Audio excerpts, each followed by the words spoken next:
এবং আমাদের মানে 100 চেয়ার ঘাটতি পড়েছে, যার কারণে অনেকেই দাঁড়িয়ে আছেন। এর জন্য আমরা প্রথমে ক্ষমা প্রার্থী। আমি খুব বেশি কথা বলবো না এখানে। যে সকল গার্ডিয়ান আছেন তাদেরকে এতটুকু বলবো, এবছর বৃত্তি পরীক্ষার যে পরিকল্পনা, এটা ছিল সম্পূর্ণ আমার ব্যক্তিগত পরিকল্পনা। কেন, আমার নিজস্ব অনেক শিক্ষার্থী ছিল পঞ্চম শ্রেণী এবং অষ্টম শ্রেণীতে।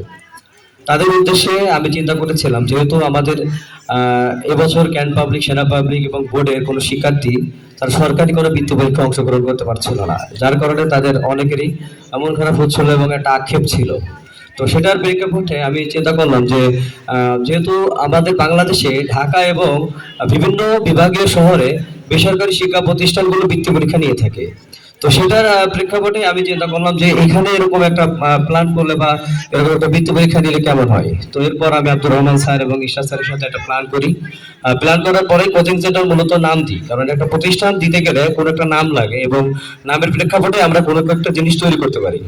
তো সেটার ভিত্তিতে মূলত বৃত্তি পরীক্ষাটা নেওয়া ছিল এবং এখানে হিউজ শিক্ষার্থী অংশগ্রহণ করেছিল। ক্যান্ট পাবলিক, সেনা পাবলিক, বোর্ড এবং মর্নিং গ্লোরি ছাড়াও আমাদের আশেপাশের যে শিক্ষা প্রতিষ্ঠান, মাদ্রাসা, এখান থেকে অনেক শিক্ষার্থী অংশগ্রহণ করেছিল। তো আমরা সর্বোচ্চ এখান থেকে 30% স্টুডেন্ট বৃত্তি রাখার চেষ্টা করেছি, কারণ আজকের এই বৃত্তিটা ওকে ভবিষ্যতে অনেক দূর এগিয়ে নিয়ে যাবে। কিভাবে এগিয়ে নেবে? এগিয়ে নেওয়ার অনেকগুলো দিক আছে।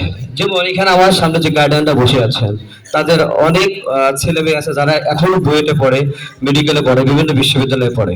তো তার ছোট ভাই বা বোন যারা আছে, এদেরকে যদি এই সম্মাননার মাধ্যমে তার যদি এতটুকু যদি নিজের থেকে একটু চিন্তা ভাবনা হয় যে আমি একটা সম্মাননা পুরস্কার পেয়েছি, এটা কিন্তু তার পড়ার একটা বড় এফেক্ট করতে পারে। আমাদের গার্ডিয়ানরা বাচ্চাদের অনেক স্বপ্ন দেখে। আসলে এপিজে আব্দুল কালাম আজাদ একটা কথা বলেছিলেন, স্বপ্ন সেটা নাই যেটা মানুষ ঘুমিয়ে দেখে, স্বপ্ন সেটা যেটা মানুষকে ঘুমোতে দেয় না। আমাদের আমি আমি আরো কৃতজ্ঞতা জানাবো আমার যে সকল গার্ডিয়ান আমার সামনে আছেন, এনারা অক্লান্ত পরিশ্রম করেন। নেপোলিয়ন বর্ণপাট একটা কথা বলেছিলেন, একটা শিক্ষিত মা দিলে একটা শিক্ষিত জাতি উপহার দেওয়া যায়।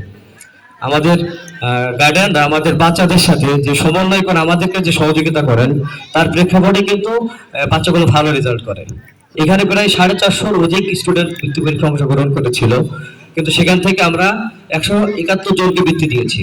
তার ভিতর আমাদের প্রতিষ্ঠানে খুব একটা স্টুডেন্ট নাই, হয়তো হাতে গোনা আপনার 10 থেকে 15 জনের মতো বাচ্চা পেয়েছে, আর অধিকাংশ বাচ্চা বৃত্তি পেয়েছে বাইরে থেকে।